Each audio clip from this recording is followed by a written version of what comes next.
Hello friends, રજની health ફૂડમાં તમારું સ્વાગત છે. આજે આપણે બનાવીશું જામનગરની ફેમસ ડ્રાય કચોરી. તો જો ફ્રેન્ડ્સ, આ પેન છે, તેની અંદર આ 2 ચમચી ધાણા છે, આ 1 ચમચી તલ છે, આ 1 ચમચી વરિયાળી ને આ જીરું છે. બધી વસ્તુને આપણે રોસ્ટ કરી લેવાની છે 2 મિનિટ માટે, જેથી એમાં ભેજ હોય ને તો બધો ભેજ ઉડી જાય. જો ફ્રેન્ડ્સ, આ બધા મસાલા આપણા આ રીતે શેકી લેવાના છે. ફ્રેન્ડ્સ, આ બધા મસાલા આપણા બરાબર શેકાઈ ગયા છે અને એની સુગંધ પણ સરસ આવે છે. હવે આ બધા મસાલાને આપણે આવી રીતે આ ડીશમાં લઈ લઈશું.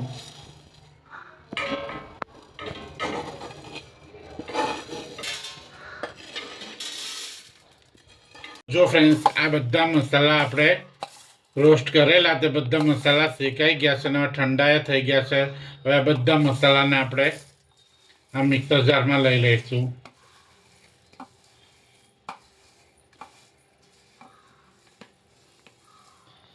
ને આને કટ કરી અને સરસ મજાનો આપણે મસાલો તૈયાર કરી દઈશું.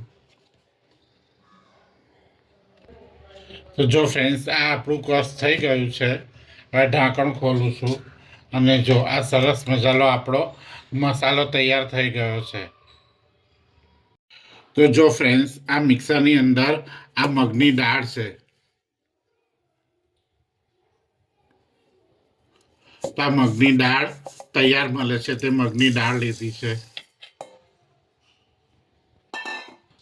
હવે તેની અંદર આ રતલામી સેવ છે તૈયાર, તે રતલામી સેવ પણ હું અંદર એડ કરું છું.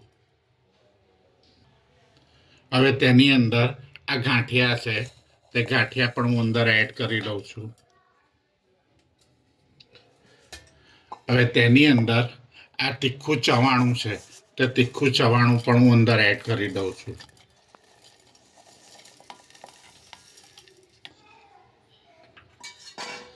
ને આને ક્રશ કરી અને સરસ મજાનું આપણે મિશ્રણ તૈયાર કરી દઈશું. તો જો ફ્રેન્ડ, આ આપણું મિશ્રણ ક્રશ થઈ ગયું છે. હવે તમને બતાવજો, આવું સરસ મજાનું આપણું મિશ્રણ થઈ ગયું છે. હવે આ મિશ્રણને આપણે એક બાઉલમાં લઈ લઈશું.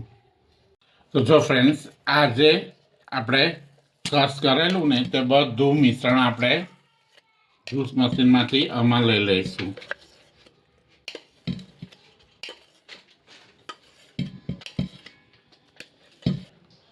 તો જો ફ્રેન્ડ્સ, આ બધા ચવાણાની અંદર મીઠું હોય જ છે, તો આ મિશ્રણની અંદર હું આ થોડુંક મીઠું અંદર એડ કરું છું. મીઠું બહુ અંદર એડ નથી કરવાનું. જો આ આપણે ફ્રેન્ડ્સ મસાલો જે તૈયાર કરેલો, તે મસાલો પણ અંદર એડ કરી દઈશું ને આ મસાલાને પણ આપણે બરાબર મિક્સ કરી લઈશું.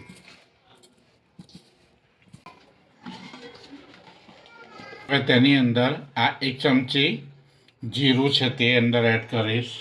અંદર આ 1 ચમચી વરિયાળી છે, તે વરિયાળી પણ હું અંદર એડ કરીશ.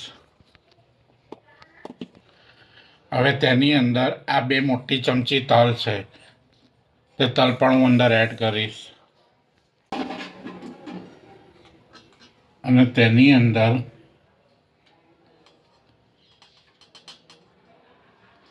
આ 1 મોટી ચમચી લાલ મરચું અંદર એડ કરીશ.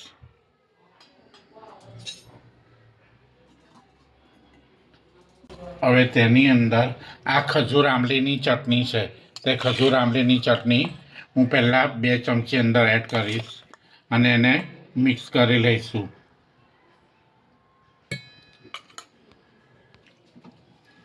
તો જો ફ્રેન્ડ્સ, હવે તેની અંદર આપણે આ કાજુ 1 ચમચી એડ કરીશું ને આ સૂકી દ્રાક્ષ છે, તો સૂકી દ્રાક્ષ પણ 1 ચમચી અંદર એડ કરીશું. ને બધી વસ્તુને આપણે પહેલાં મિક્સ કરી લઈશું. મિશ્રણને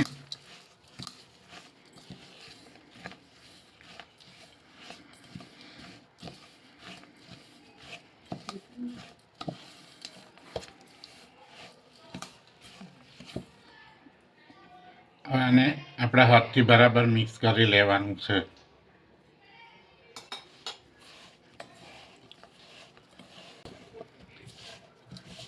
હવે આની અંદર પાછી 1 ચમચી ખજૂર આંબલીની અંદર એડ કરું છું. આ મને થોડું સૂકું લાગે છે એટલે પાછું આ 1 ચમચી ખજૂર આંબલીની ચટણી અંદર એડ કરું છું ને આને પાછું બરાબર મિક્સ કરી લઈશ.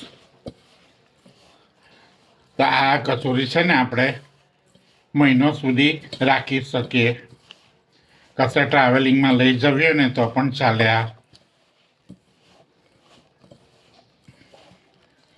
આની અંદર પાણીનો ભાગ બિલકુલ નથી આવતો.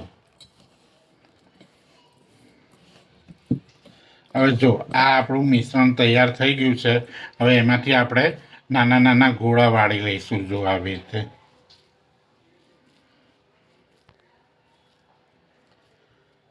કચોરી માટેના ને આ ગોળાને આપણે એક ડીશમાં લઈ લઈશું. તો જો આ રીતે આ ગોળા મેં વાળી લીધો છે. હવે આ ગોળાને હું આવી રીતે ડીશમાં મૂકું છું. એવી રીતે આપણે બધા ગોળા વાળી લેવાના છે.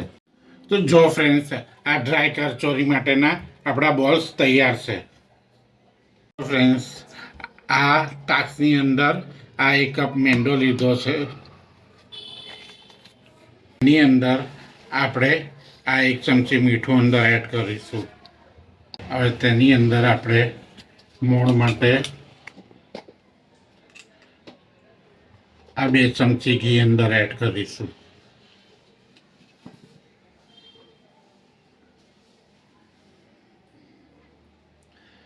ને આને પહેલાં આપણે બરાબર મિક્સ કરી લેવાનું છે, મોઈ લેવાનું છે.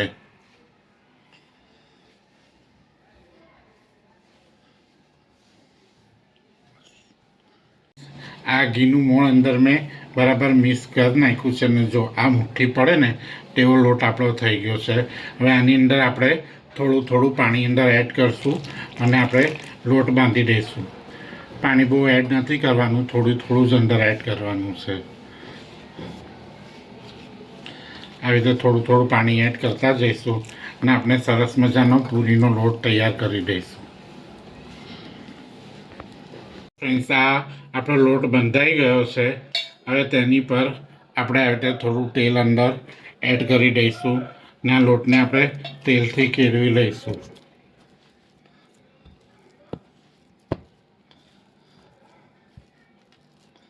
અને આ લોટને આપણે 10 મિનિટ માટે રેસ્ટ આપીશું.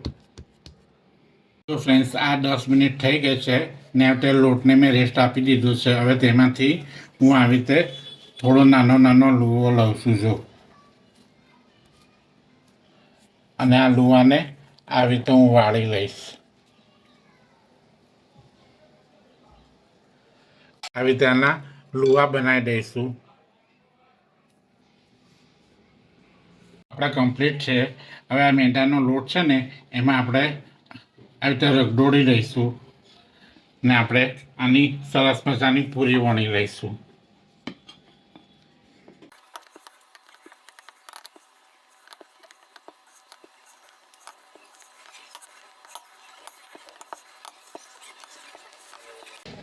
તો જો આવી રીતે મેં પૂરી વણી લીધી છે. હવે તેની અંદર જે આપણે ડ્રાય કચોરી માટેનો જે બોલ બનાવેલો ને તે બોલ અંદર આપણે મૂકી દઈશું ને આને આપણે વાળી લઈશું. આપણે આમ અને પેક કરી દેવાનું છે આવી રીતે. ને આ વધારાનો જે લોટ છે ને તે આપણે કાઢી લઈશું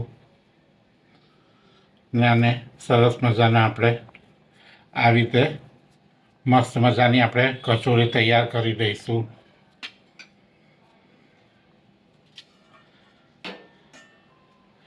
ને આ કચોરીને આપણે આવી રીતે એક ડીશમાં લઈ લઈશું.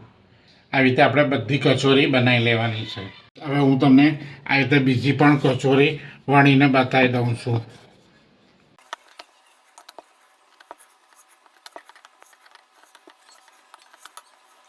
તેની અંદર આ ડ્રાય કચોરીનો બોલ આપણે મૂકી દઈશું ને એને આપણે આવી રીતે વાળી દઈશું.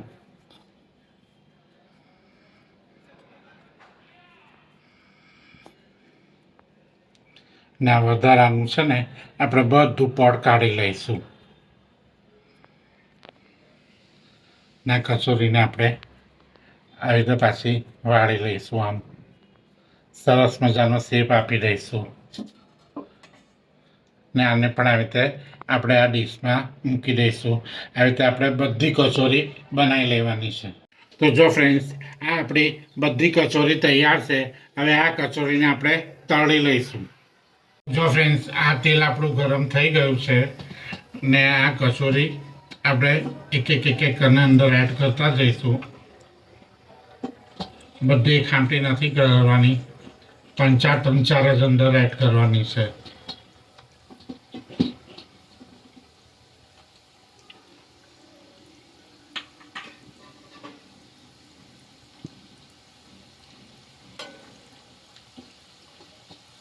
આ કચોરી આપણી એક બાજુ તળાઈ જાય ને પછી આપણે બીજી બાજુ ફેરવી લઈશું.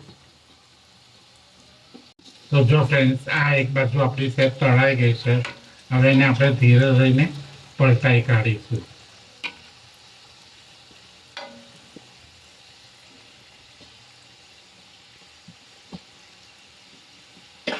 આવી રીતે ધીરે ધીરે પલટાવતા જવાનું છે ને આપણે કચોરી તળતા જવાનું છે. આ આપણી કચોરી તળાઈ ગઈ છે. જો એનો કલર પણ કેટલો સરસ આવ્યો છે. હવે આ કચોરીને આપણે આવી રીતે આ ડીશમાં કાઢી લઈશું.